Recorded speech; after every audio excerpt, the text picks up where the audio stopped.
Well, hey everybody. I missed you last week. There was no live last week. I'm sorry. I was in Tennessee, but we are back with our Farmish Friday live chats. It's what I'm looking at my calendar. It is May 6th. I think this is the 8th episode of the live. There's a lot of people in the chat already. Hey everybody. Hey everybody.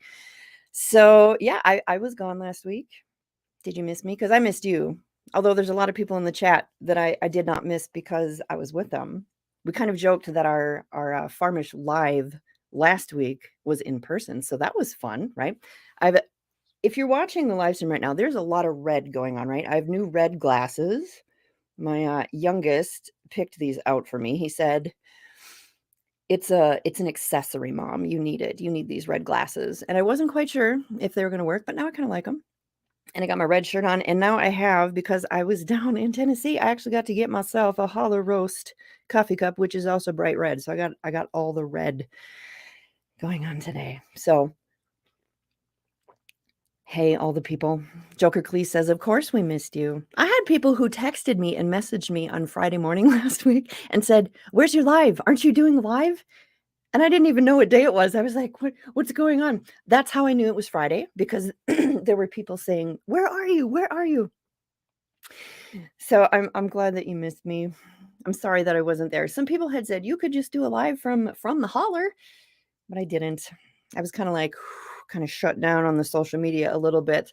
But it was fun. I had a great time. I'm not sure if we're going to talk all about the LFTN workshop in this live, or if I'm going to talk about it more in my Tuesday podcast. We'll see what comes up here. I don't know. We got lots of stuff to talk about. Letty Lou, I gotta get back into the groove of like work in this live stream. We have comments. We can bring them up on screen. Letty Lou says Amy is in power mode with all that red. That's true. But doesn't red also make you hungry? Don't people paint their kitchens red? Isn't that why Pizza Hut painted their business red? Because it was all like, you know, eaten. So now I'm gonna be hungry and I'm gonna eat all the things, right? I got a frog in my throat today. What can I tell you? So the farm survived while I was gone, so that was good. I left my men home to take care of everything, and everything survived. And I was very glad to not come home to piles of laundry. I didn't come home to piles of dishes. Didn't have to deal with that, so that was fun. What else? What else? I did come home to baby kittens. We have baby kittens on the farm, so we have 8 baby kittens, 2 moms, 8 baby kittens. I will put some pictures up later, but they're adorable. Kittens are adorable because baby anything is adorable, except for baby raccoons. Baby raccoons are not adorable, right? Baby raccoons are bad news. So kittens, they're adorable. I was hoping that I was going to come home to ducklings, because it was just about the time that we should start hatching out the ducklings, because we've got 5 Muscovy hens on nests, and it was about time. But there were no babies. And actually, yesterday I went back to the duck coop, and one of the hens had hopped off her nest. And they'll do that, And so I thought, okay, but then she was off the nest for a really long time. And you guys, that nest smells so horrible, so absolutely horrible, that I'm wondering if she's been sitting on bad eggs this whole time. And so I posted this in my in my Discord, and I had Leos, if you're in there, Leos was telling me how to dispose of these eggs if we determine that they are bad. And that's if you have ever smelled a nest of bad eggs, smells don't normally bother me, but a nest of bad eggs is a smell that you will never unsmell, and it will stick with you forever. I know this because when we used to raise pheasants, apparently sometimes there would be bad eggs, or there would be bad eggs in the incubator because we'd miss it, and they're horrible. So the duck did go back to the nest. So I don't know if she's kind of like, I think I'll go back on the nest because I just needed a break. And there's a baby in here somewhere. I have no idea. I don't know if I'm going to have to eventually kick her off the nest and take those eggs and be really careful that I don't break them, because y'all, just part of me feels like maybe I should make a video while I'm doing this so people can understand. Obviously, they won't have smell-o-vision, right? But we can do a funny voiceover. In Telegram or Discord this morning, Ashley was saying this kind of sounds like it might be like a game show. Like, here we're at, a farmer's kind of life, and today we're going to try and move a nest of eggs that is absolutely disgusting, and we'll see what happens. I feel like that could be entertaining to watch. If I get sick, I would do it off screen. But that is one of the jobs that I have to do on the farm because the rest of the people in my house have very sensitive, like, they don't deal with smells very well. So that will be my job, and that's fine. But I'm hoping that some babies will just magically hatch. Let's go with that, right? Joker Cleese says, I found a nest of squirrels in my corn planter when I checked it earlier this week. At least that's normal this year. Yeah. I've never found a nest of squirrels. That would be fun. Do you like squirrels? Are squirrels your friends, or are you anti-squirrel? I like squirrels. Oh boy, what do I got here? The Homestead Journey says, oh man, I tossed some inadvertently into the pig pen once. They literally exploded, and oh, the stench. Yep. We have had, when we used to raise pheasants, I found pheasant eggs incredibly hard to handle because the shell is so thick. And so I was never super confident that, like, I didn't want to toss out the wrong eggs. So generally we would just incubate everything we collected, and it was generally fine. But every so often you would get a bad egg in the incubator, and then whatever hatched would hatch, and then you'd have to like clean out the eggs that did not hatch. And sometimes just touching those eggs, you guys, just the act of picking up those eggs, they would explode. And it, oh my gosh, it was horrible smell. So like you learned, like you're going in there and like full face like protection and gloves, because if they explode when you move them, it's a bad deal. You don't want that. You don't want that anywhere. So yes, I totally get that, Mr. Brian from Homestead Journey. They will explode. It's horrible. It's horrible. Come on, mouse. Trying to get it to click on these comments. I think I need to replace my mouse, because didn't I talk about how it wasn't working last time? I think I just need to get a new mouse. Joker Cleese says, depends on whether, this is regarding the squirrels, depends on whether or not they're chewing holes in the siding of my house and stashing acorns and hazelnuts in the attic. See, now, they would not be my friends if they were doing that. That's not a friend thing there. That's something you might have to talk about with those squirrels. Aaron from Two Chicks Homestead says, okay, clean the incubator outside for future reference. Yeah, that's why we have the community, right? Because we learn these things from each other. Martinson family says, eggs are great for leaving in people's cars if you don't like them. That would do it. And I don't know how you would ever get that smell out of a car. Waya Heritage Homestead says, gah, exploding eggs are the worst. They are. Homestead Journey says, squirrels cost me $7,500 last year and almost burnt down my house. Squirrels, maybe we need to have a chat with the squirrels. It's not a good thing. Don't be damaging. Stay out and do your cute little things, but don't be wrecking my friend's house. All right. Flawless Farm says, morning, Amy, teaching homeschool co-op this morning, but wanted to pop in and say hi. Have a great live stream. Oh, thanks. Have fun teaching your homeschool co-op. I remember homeschool co-op. That was fun. We had some homeschool co-ops that we did not enjoy. It was not a good mix of people. And we had homeschool co-ops that were just wonderful. We still hang out with those people. Even though my boys are all done with that journey, we still hang out with those people. Oh, we got all the people talking about squirrels now. Joker Cleese, yeah, my wife nearly got buried into a cartoonish avalanche of empty shells one day, and we have red squirrels, gray squirrels, and fox squirrels around here too. Yeah, we got lots of squirrels. We have one that's incredibly fat, and we call it Chonky Boy, but it might be a girl. It could be a pregnant girl. I don't know, but Chonky, that's that's what we call her. Martinson family says, I love squirrels fried in bacon grease with salt and pepper. Mhm. Yes. That's the way to take care of it. Nicole says, "Our dog found a nest of bunnies last week in the fire pit. She stalked around that until they came out from the air vents. Once the boys realized what the squeaking in the yard was, they brought her inside and tried to find the nest. She got so upset inside at the door, away from her bunnies, that she vomited the 2 bunnies she had found.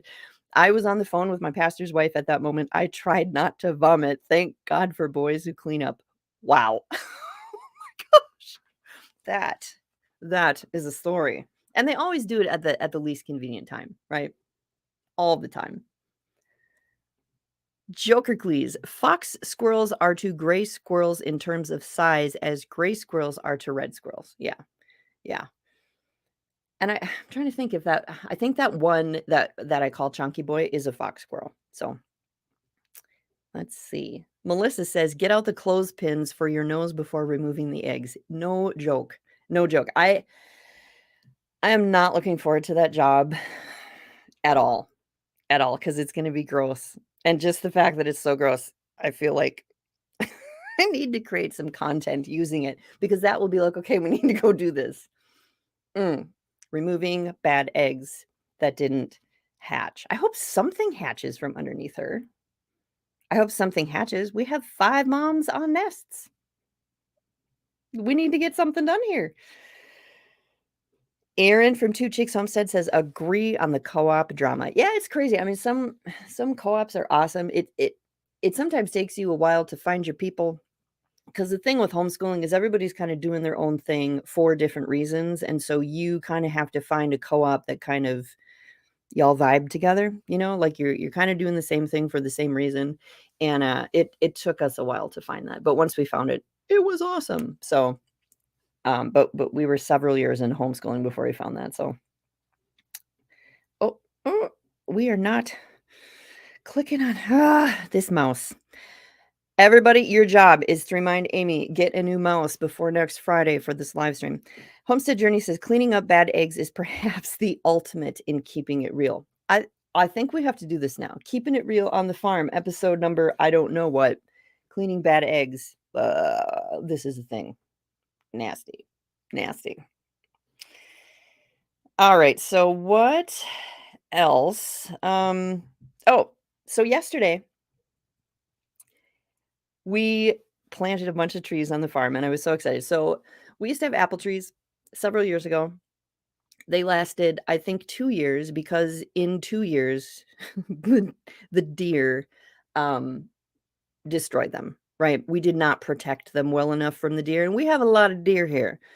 And, so this year I was like, "I wanna get apple trees, I wanna do this whole thing again, and we are gonna protect these from the deer." So I woke up yesterday and I was like, "I think today is the day. We're going to buy the apple trees. We're going to get all the things. We're gonna do this."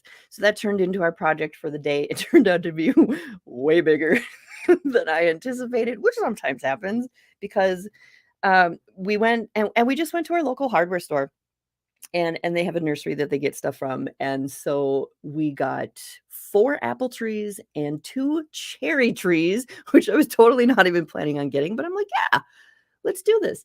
And so we bring them home and then we're like, "Okay, we got to figure out how we're going to fence these," right? And what we thought we had already in the barn, we didn't have enough of. We didn't have enough posts. Okay, well, we're going to have to go, get all this. So we go to town, we get the fencing, we get the posts, we get 2 more apple trees because they had other apple trees there. So, yeah, that kind of turned into the project of the day, which was wonderful. It was wonderful. It's really nice to finally be at the point in Minnesota where you have those days where you are outside all day long until the sun goes down, and then even a little bit later than the sun goes down, and then you come in and eat supper. They are such long days. They are hard work, but it's so nice to be at that point now in Minnesota, and it's funny because when I left for Tennessee, we were not at that point, and then I spent a week away, and I came back, and now we're at that point, so it's like, woo, jump in and do all the things. But the cool thing is that I really feel like the reason we actually planted apple trees is because I went to the Living Free in Tennessee workshop and spent a week there and just really got my head wrapped around a lot of stuff. In the past, because it has been several years since we planted apple trees, it was always, "We're gonna plant apple trees. Yep, we're gonna do it. Yep, yep, we're gonna do it," and then it doesn't get done, and then we're like, "Well, next year." And then, "Yep, we're gonna do it," and then you research and what kind of apple trees and where should we get them from and all of that, and it becomes this, we're gonna talk about it, talk about it, talk about it, but we never do it. So so you should know that even Amy from A Farmish Kind of Life does that. She talks about stuff, doesn't get it done, wait till the next year. And so I woke up and I thought, "You know what? We're just gonna go to one of the places that I know we can get apple trees locally, and we're gonna get some apple trees, and we're gonna bring them home, and we're gonna do it." And so that just like, it felt really good to get that done, and I will post a picture on social after, I get done with this live stream, or maybe a little bit later today. So we fence everything, and we had, like, I think it's called heavy duty deer netting, which is black, and it's kind of a pain in the butt to work with. But that's what we were gonna use because that's what we normally use when we fence various things around here to protect them from whatever. Well, we went to the place to get more of this fence, and you know what was cheaper? Snow fence. Snow fence, which is bright orange. So now you will see out in my back pasture, which we're turning into the orchard, we have all these little things of snow fence around these trees, and it looks awesome. It's great. It'll be funny. I actually have a sign that I'm going to put up in the orchard that I'll take a picture of, and it's gonna be great. It's funny. It's my political commentary, I think, but it'll be great. So, look for that later. Now everybody was talking, so I gotta go back to the comments. Let's see. Jokerclee says, "Well, we solved the deer issue by accidentally leaving grain under the hopper bins and leaving a wooden grain bin door open partially one year, so they never bothered the fruit trees. We used to have a feeder out there. We haven't for a while. I wonder if that would distract them. I don't know. I don't know. But yeah, it was so frustrating. And I don't know why I didn't think that the deer would bother the trees, but yeah, they were like, "Yes, this is our food now." Let's see. Now I got barking dogs. Melissa says, "So glad my kids are done with high school. Homeschool funny thing is now I am working on a homeschool curriculum." Isn't that funny? Because you're like, this is a life that I know. So let me share this information with you. It's so crazy how the life journey happens, right? Letty says, "It is finally spring and summer up here." Yeah, isn't that crazy? I almost feel like we brought the good weather back from Tennessee with us a little bit because my husband said that it rained the entire time I was gone. And when we were in Tennessee, we only got very, very few sprinkles. It was supposed to rain several times, but we only got a little tiny bit, like nothing that, I mean, you could still stand outside in it. It wasn't a big deal. And then I got home and like the weather's beautiful. So I think we brought it back with us. So now we can get all the stuff done, right? Yes. Nate says, sounds like you will have some deer succumb to acute lead poisoning. Time to fill that freezer." You know, I said to my husband, I'm like, if I'm trying to grow an orchard here, right? You know how the farmers have the right to dispose of the pests that cause issues on the farm? Doesn't that mean the deer is causing issues on my farm? I'm trying to grow an orchard here, y'all. Come on now. I think I'm gonna go with that. Aaron says, "Expecting high 80s here next week." So you'll feel like you're a little bit back in Tennessee, right? It was so crazy because when we were doing all the digging the holes and doing all the stuff to get the trees in the ground, it was like 67 degrees and I was in a sweatshirt. I never took my sweatshirt off. And I'm like, "Can you tell who's been in Tennessee for the last week?"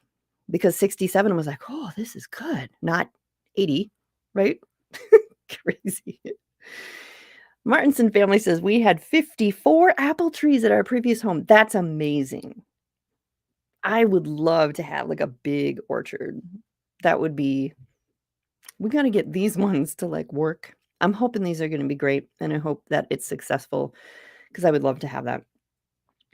Oh, wow. We have a lot of comments that Amy wasn't getting here.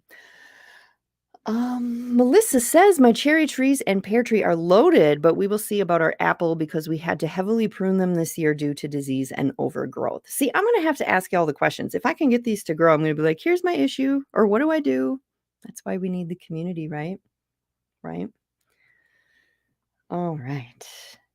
Sarah. Hello, Sarah. She says, wow, I'm catching alive for the first time. We planted 2 apple trees last year. They are still quite little, but this year they put out blossoms. That's so fun to watch them. You're like, oh, it's happening. It's happening. Some of the apple trees we bought were much bigger than the ones we put in the first time, and some of them are kind of small. So it'll be great. All right. Sarah also says, I am assuming that if they produce any fruit this year, I'll have to pinch them off since the trees are still so young. Yeah, I don't know. That's a good question. Now that we have them planted again, I have to do some research. Yes. All right. Brian from the Homestead Journey says that snow fence will just help deer find the trees easier. Maybe. We are setting up a camera out there. I think that's the project for today, is to have one of our, because we have Wi-Fi cameras all over the farm. So we are going to set up a Wi-Fi camera so I can watch. And then I feel like we may have to put some of that on YouTube with some voiceovers, right? It was funny because the sun was just going down as we were finishing up the project, and off a little bit you could see the deer, so I'm doing the voiceover of, George, what are they doing over there? They're putting up some apple trees for us, and what's that orange stuff there? Yeah, it'll be interesting. Brian says shoot them, the deer. Yeah, it'll be interesting to see if they show up. Joker Clee says, we used to have close to 50 here as well, but they've all died off or are dying off, save for a couple large ones that have reverted back to crabs. So we now have 2 huge jelly crab trees. There you go. That works. I remember when I was little, we had friends who had a crab apple tree, and they were just loaded. And I just thought that was so cool that I could just sit there and eat crab apples, and my mom would be like, aren't those sour? And I'd be like, they're so great, because I thought I was so cool that I could just sit there and eat all the apples that I wanted right there.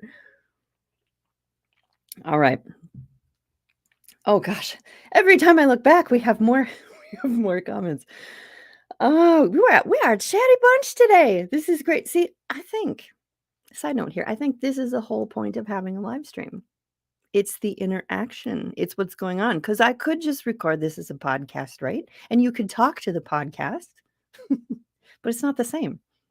I think the chat, the live chat, this is the entire point of doing it. Healthy Homesteading with Mona says, have not planted any fruit trees here at our Georgia homestead, but I'm worried about keeping deer away since we have lots of woods. Do you see a lot of deer? See, we hardly have any trees where we are, and they're just in the fields because we're surrounded by corn, so it's crazy. But yeah, I mean, you'll have to see what happens. What would you plant if you were going to plant? What kind of fruit trees would you want to grow? Let's see. Alyssa Kelly says, for both deer and bunnies, I really like liquid fence. This is something I've never heard of. This is me interjecting into your comment. Let me continue reading your comment. You tie little rags or old socks on the trees and spray them every time it rains. Works really well. I've never heard of that. I'm going to have to look at that too. Yes. Sarah says, Amy's nature documentaries, those will be brilliant. This is funny because have any of you, if you follow Thesia, and why can't I think of her channel right now?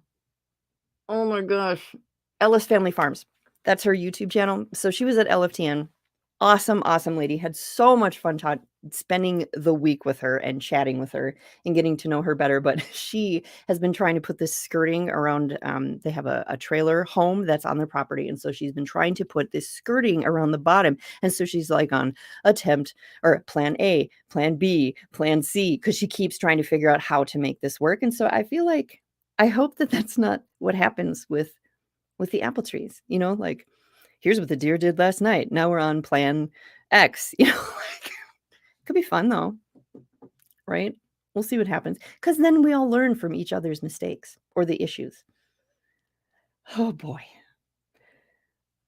I am trying to, New mouse. I saw some people in here that I flipped past the comments where Amy, get a new mouse. Amy, get a new mouse. You know what? I'm going to write it on a piece of paper. Amy, can you hear my pencil? Get a new mouse. There we go. Because this mouse, I think, has seen better days. Homestead journey. I planted apple trees 2 years ago, finally. I don't think they're any bigger now than they were when I planted them. I saw on the tag, what are they supposed to grow? Like 12 to 24 inches a year? So, like, I don't know. Like, I feel like if you're always looking at them, have you measured them? Like, I feel like that's such slow growth. Would you notice? You know what I'm saying? Which reminds me, I should go out and measure the trees so I know this time next year how much they've grown. Yes. Oh boy. Melissa says, everyone is singing Reunited and it feels so good. Everyone missed the Friday chat last week. So here's the thing, y'all. I know in May there's going to be at least one Friday that I can't live stream unless I do just like a short little live stream from where I am. We'll see what happens. But I will tell you, it is so nice to be loved and missed. It's nice. Healthy homesteading with Mona says, I don't see a lot of deer, but I know they're there. Our dog barks at them during the day. I would plant lots of peaches and apples, probably. I love peaches. And when we were looking at trees yesterday, there was apparently a peach tree that you can grow in Minnesota. Is that true? It said it was zone 4. If I could grow a peach tree, y'all, I love peaches. So if you are in the live right now, if you know anything about growing peaches in Minnesota, is that actually a thing? Because, oh my gosh, that would be amazing. It would be so amazing. Nicole says, deer don't come in our yard, but they eat everything behind the fence. Even my young holly trees, we keep those surrounded with chicken wire. It's crazy how you have to protect stuff. You know, that's one thing I think it's one thing I've had to get used to, you know, like, oh, if I'm going to put that there, I have to protect it because something's going to come eat it, whether it's birds or whether it's deer and it's crazy how sometimes you don't know you have those things, those like predators or whatever is going to come take your stuff until you put the stuff out. You're like, oh, I don't have to worry about that. And then you put it out and you're like, oh, yeah, I do. Oh, crazy. Oh, jeez. All the comments. Amy Brooks says, we are heading to the local orchard tomorrow to add a few apple trees to the 2 trees we currently have. Exciting stuff. That is exciting stuff. I love adding to the farm. I love it. It makes me excited.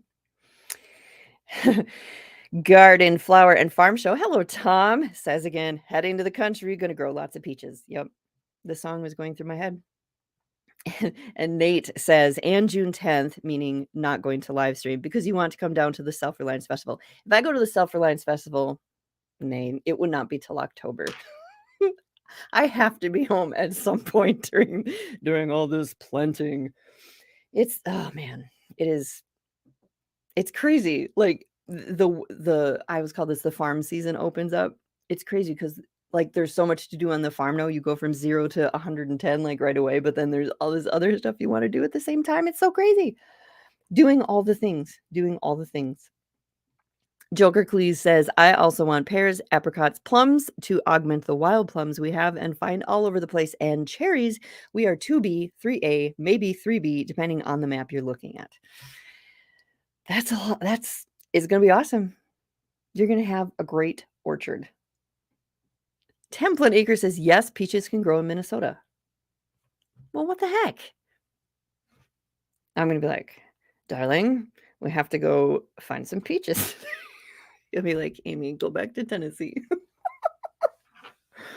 Oh, boy. All right. Oh, this darn mouse. All right. Anarchy says, are you thinking of starting an LFTN light group in Minnesota? Nicole mentioned something in one of the videos there. So that was a very large topic of conversation this week or last week when we were in Tennessee. Yeah.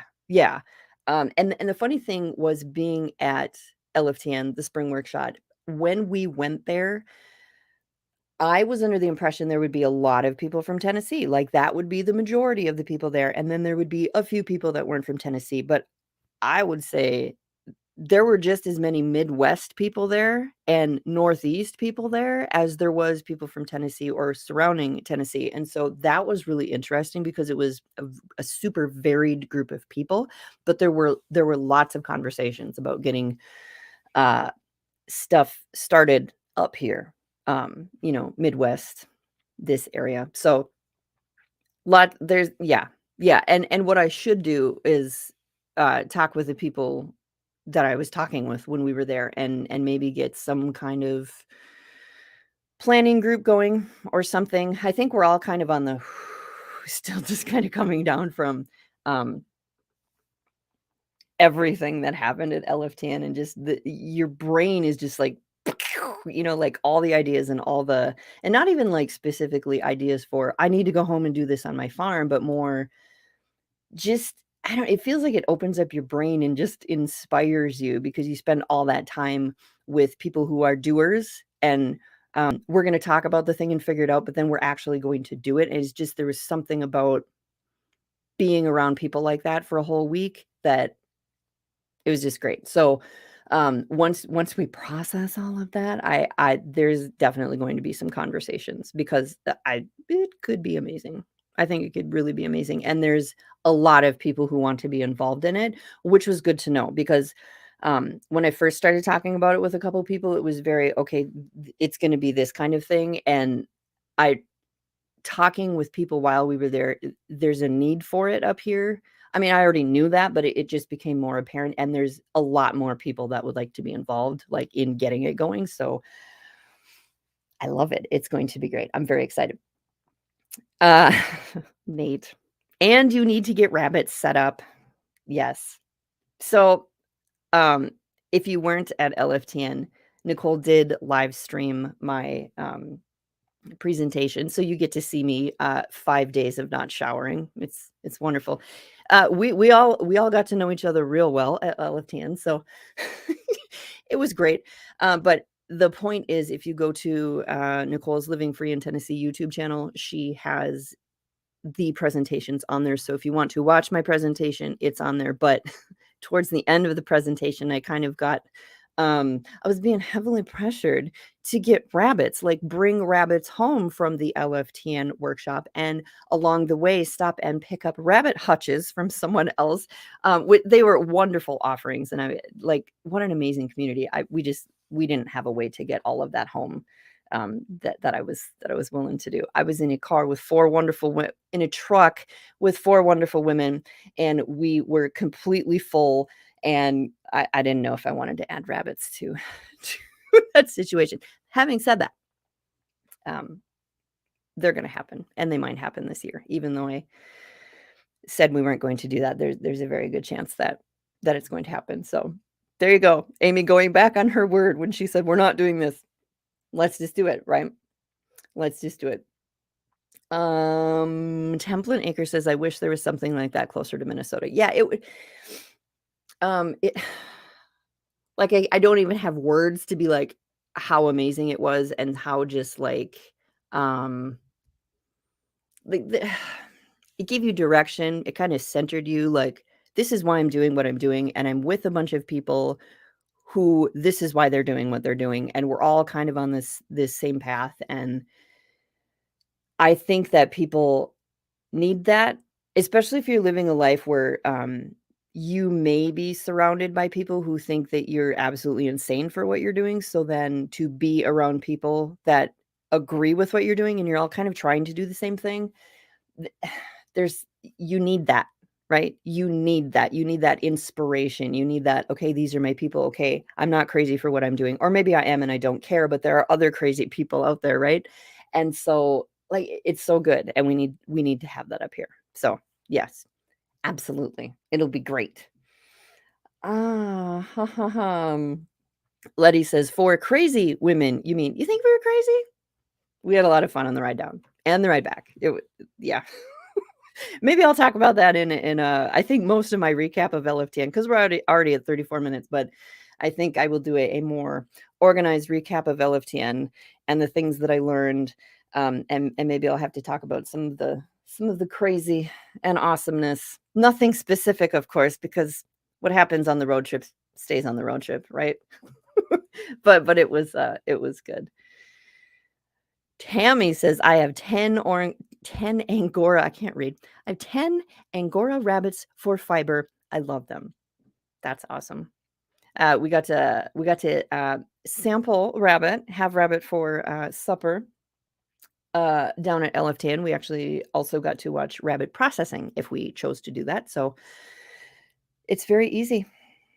It's very easy to do. So I literally have no excuses now to not get rabbits, right, Nate? Oh my gosh. All right. Let's see. I could build a whole show, you guys, just on reading your comments. You make this so easy for me. Maybe next week I won't even I have my notes sitting over here like, oh, remember to talk about this. Maybe I just won't bring notes next time. It'll be great. Garden Flower and Farm Show says, oh my God, I can't imagine that ride. It must have been fun and a hoot. It was a lot of fun. It was a lot of fun. Templinaker says, yes, exactly. Most people think I am nuts and I don't even share half of what I do. Yeah, I totally get that. Totally get that. Yeah. And so because of that, it's really nice to have a community where you can tell them what you're doing and they're like, oh, cool. Or they share ideas with you, or they say, maybe you should think of this. That's why we need that community. That's why we need that community. Healthy Homesteading says, my husband and I have been doing this for 20 years and we are definitely crazy. I hear what you're saying. Yeah, I would say I'm a little crazy. But, there's good crazy, and then there's, like, people that are like, you are crazy, right?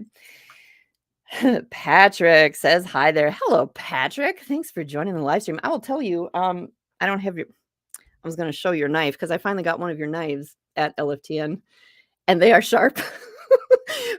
When I unwrapped your knife, I saw that you had steri strips in there, and I was like, oh, y'all, I've already cut myself on this very awesome knife. Not bad. I just, I was like, wow, that's a sharp knife. That's an excellent knife. So yeah, I've already put it to use and it's wonderful. So I'm so glad that I finally got to have one. And it was wonderful to meet you. It's wonderful to meet all of you. It was such a great experience. Oh, the comments are flying so fast. Robin says, good morning, Amy and all. Happy Mother's Day early to moms out there. That's right. Mother's Day is this weekend, isn't it? I'm going to say that I got 8 trees for Mother's Day, you guys, because I got 8 trees and fencing. Anybody have any great plans for Mother's Day? I clearly don't because I forgot that it was this weekend. So thank you, Robin, for reminding me that it's this weekend. So yes, happy Mother's Day to all the mamas. Oh, let's see. Patrick says that could be dangerous. What could be dangerous? Your knives? I don't know. They could be dangerous. Let's see. Homestead Journey says rabbits are easier to process, in my opinion, than chickens. It looked very easy. It looked, yeah. And Nate says skinning a rabbit is like pulling off a wet sock. Yeah. You know what? When you said that, you had told me that before. I was like, okay. And then when I saw the processing at LFT, and I was like, that's the best description of what it is. Yeah, but super simple. And I remember thinking, yeah, this is easier than do it. I guess because he was just like, you don't have to, oh my gosh, Amy, take 2 seconds and think about what you're going to say. You don't have to pluck the birds. And you don't have to pluck the rabbits. Hello. So we have a chicken plucker, and so that makes it easier, but it's that whole step, So with the rabbits, it's just wet sock, as Nate says, right? So yeah, and what I think would be really interesting about it is the guy who is processing and showing us the whole process. He was talking about he just feeds them to his dogs. Like he has a lot of rabbits, so that's also what his dogs eat, and so we could totally do that as well. And it just seemed much easier than chickens. Not that I would stop raising chickens, but rabbits will be a great addition. Amy wants to know, how do rabbits taste? like chicken. That's what everybody's saying in the comments. They taste like chicken. They do taste very similar to chicken. I'd say they're a little different, but I would say rabbits are very close to chicken. And as Nate and Aaron, who are in here, would tell you, you can pretty much use them the same way you would use chicken. So, oh my gosh, I just lost where I was. We got how do rabbits taste? Aaron is saying they taste between chicken and turkey. That's a good description. Yeah. Nate says use it like chicken, you won't tell the difference. Yeah. Patrick says glad it wasn't anything serious regarding my little poke. My little knife poke that I got. Crazy. Oh boy, let's see. Oh, I see what Patrick was doing. Patrick says it could be dangerous to do a live stream based on the questions. It could be. We could do we could do ask me anything. We could do I always got scared when people a long time ago, like as a fiction author, people would say you should do an ask me anything. And I just felt like that was a very different crowd. And I didn't want to do an ask me anything with them, but it could be fun. It could be fun. Maybe we'll do that. Let's see. Sarah says, working on the Mother's Day plans, hubby and I agreed that I get Saturday with him and his mom gets Sunday, though I might flip that around. It gets hard. I mean, when like you're a mom and you've got a mom and hubby's got a mom and everybody's got, like it gets hard to figure out how to manage all that to make sure that everybody gets celebrated and honored. Yeah. And there's only so much time. Homestead Journey says, I hate liver, but I love rabbit liver. That's how we always ended our rabbit processing day, fried rabbit livers. Now, see, I do love liver. I think part of the reason people don't like liver is because people don't know how to cook it. I think people tend to overcook it. And that might not be your issue, but I know that when I was younger and I had liver, it was always very, very overcooked. So I thought I didn't like liver. And then someone made it correctly. And I was like, this is amazing. I love liver. But rabbit liver sounds like a step up. That's like a level up. Fried rabbit livers. Do you bread them? Or do you just like fry them up in a cast iron pan? That sounds delicious. All right. Every time I click on this, I have to go back because I lose all your comments because there are so many, because y'all so chatty. And I love it. Because I missed you all. Sonny's Place is here. Hola, amigos. Sorry, I'm late. You can come whenever you want. It's fine. It's an open party.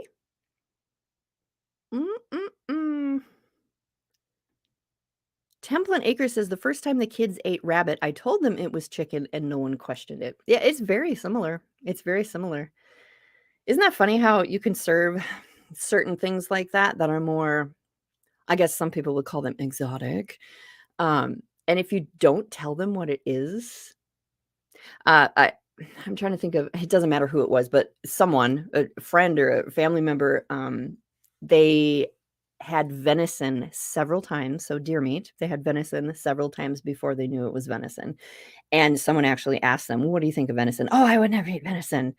And the funny thing is she had been eating it this whole time and didn't know that's what she was eating. So it's always funny.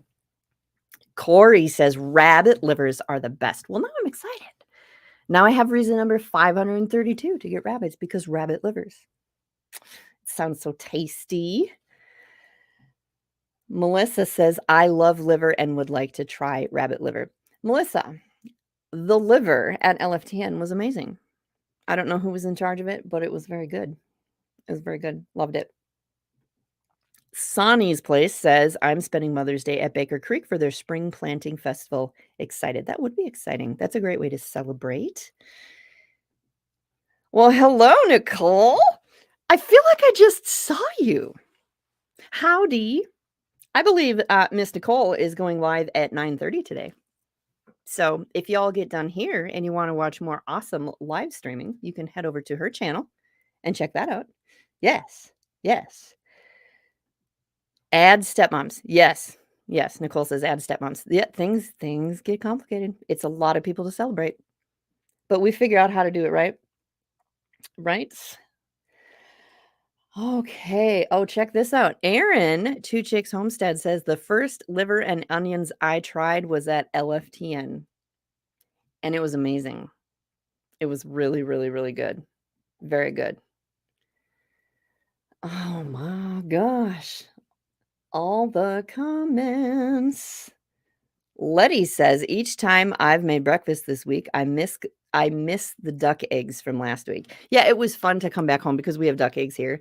And I was like, oh, yeah, duck eggs. They're so good. They're so good. The Homestead Journey says, we would dredge the rabbit livers in some flour and fry it in lard because why use anything else? Yeah, that sounds delicious. That sounds amazing. Rabbit livers. It's a new thing, right? It's a new thing for me to try. Nicole says rattlesnake tastes much like chicken when prepared well. Now that is something I have never had. I have eaten a lot of crazy things, but I've never had rattlesnake. And I would definitely try it. I'll try anything once, as long as it's prepared well, because you don't want to get a bad taste or something. Melissa says Nighthawk made the liver, so that is good. That is good.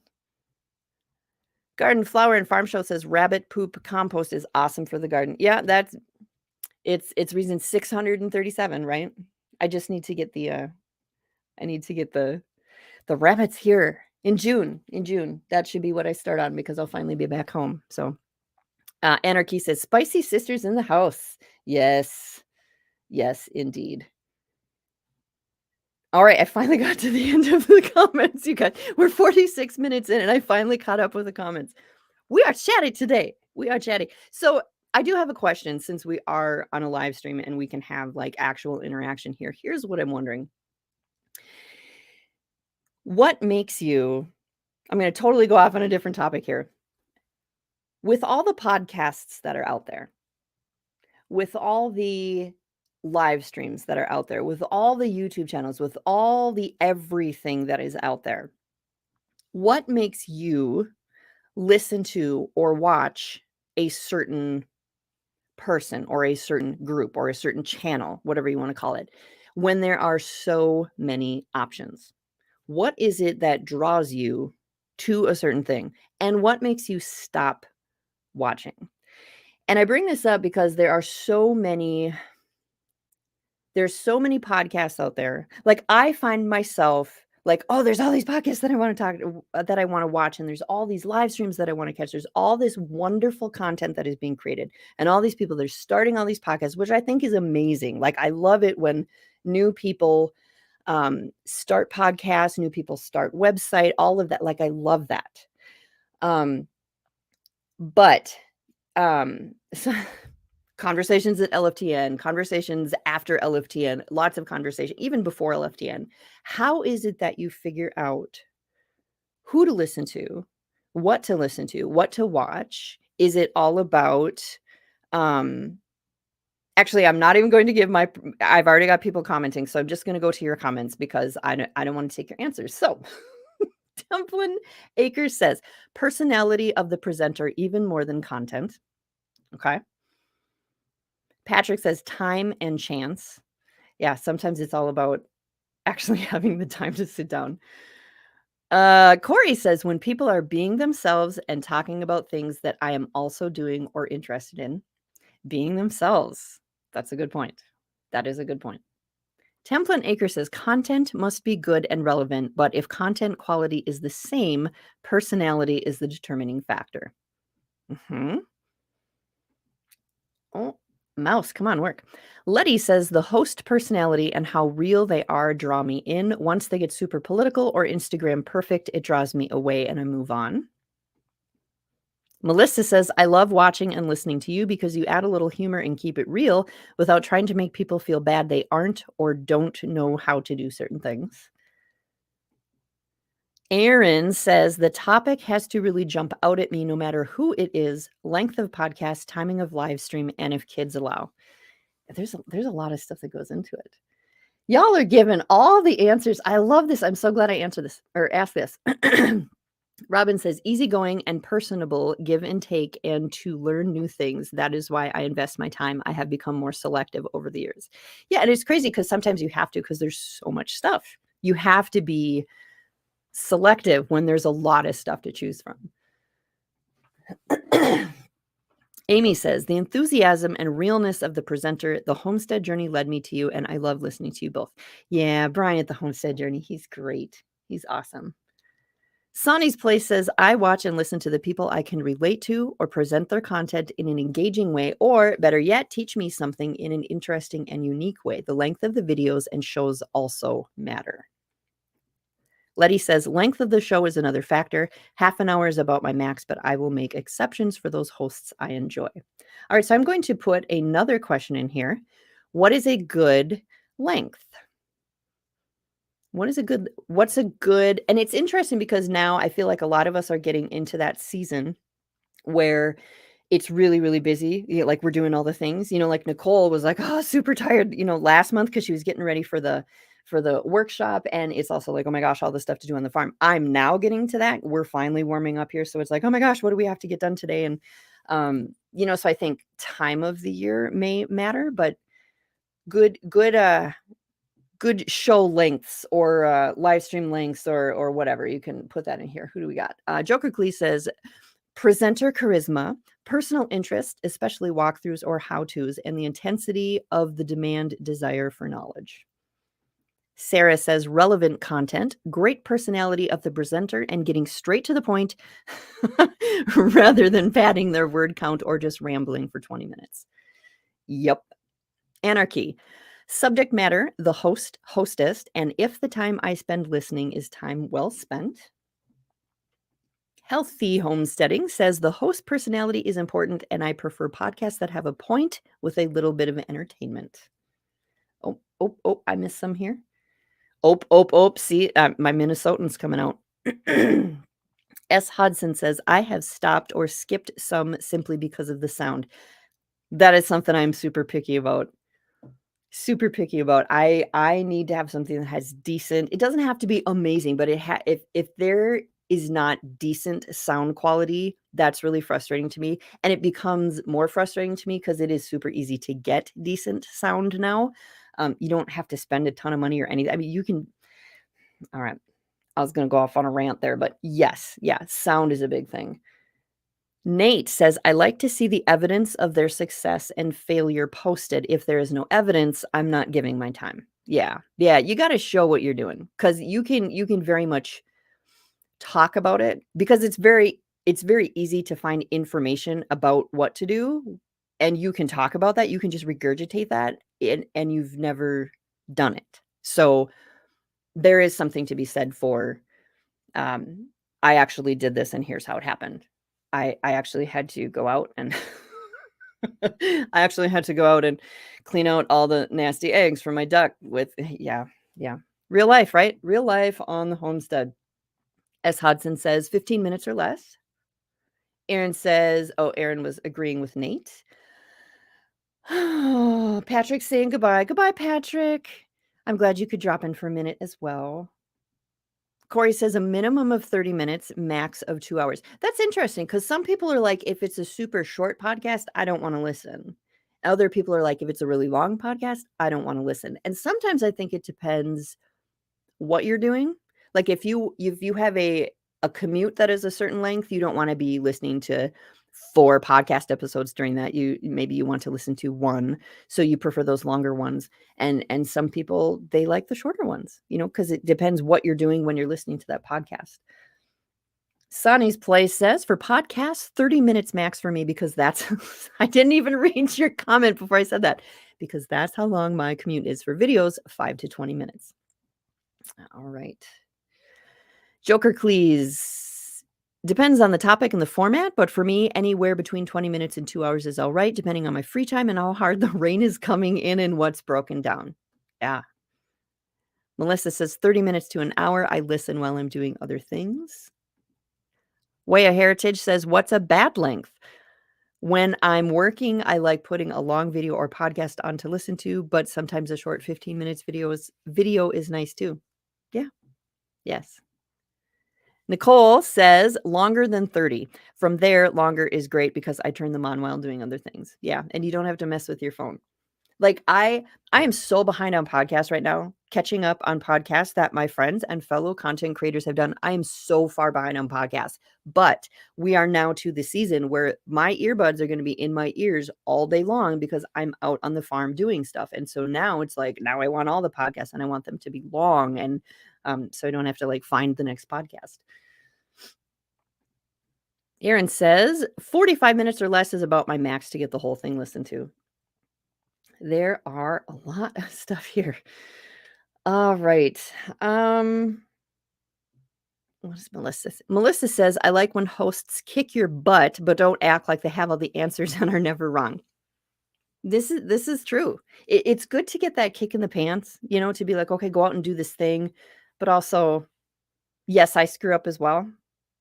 Yeah, I think that's just being very real. It's being encouraging to people, but also being very real. And I think you need those people in your life, whether it's the podcast you're listening to or it's friends in real life, in the flesh. It's important to surround yourself with those people.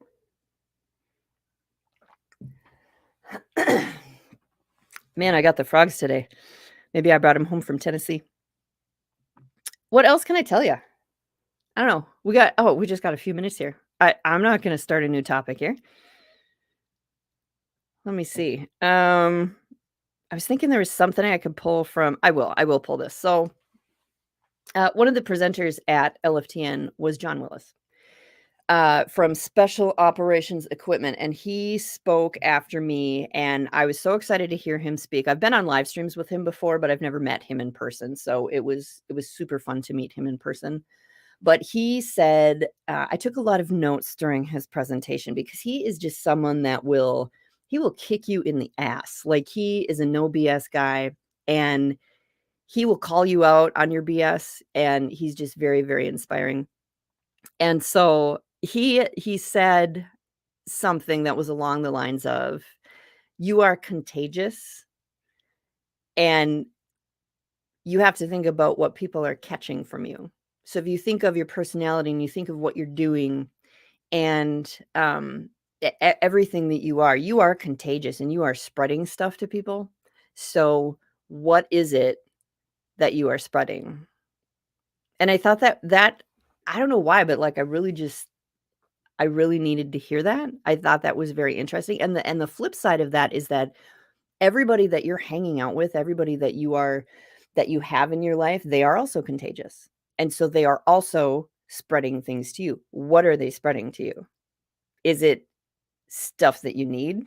Are they encouraging you? Are they kicking your butt? Are they helping you to be a better person? Or are they dragging you down? Are they super negative all the time? Are they super sit on the couch and eat the Cheetos all the time? So it's important that you are the best that you can be because you are spreading that to other people, but it's also important to pay attention to the people that you're surrounding yourself with because they are a huge influence on you, whether you realize it or not.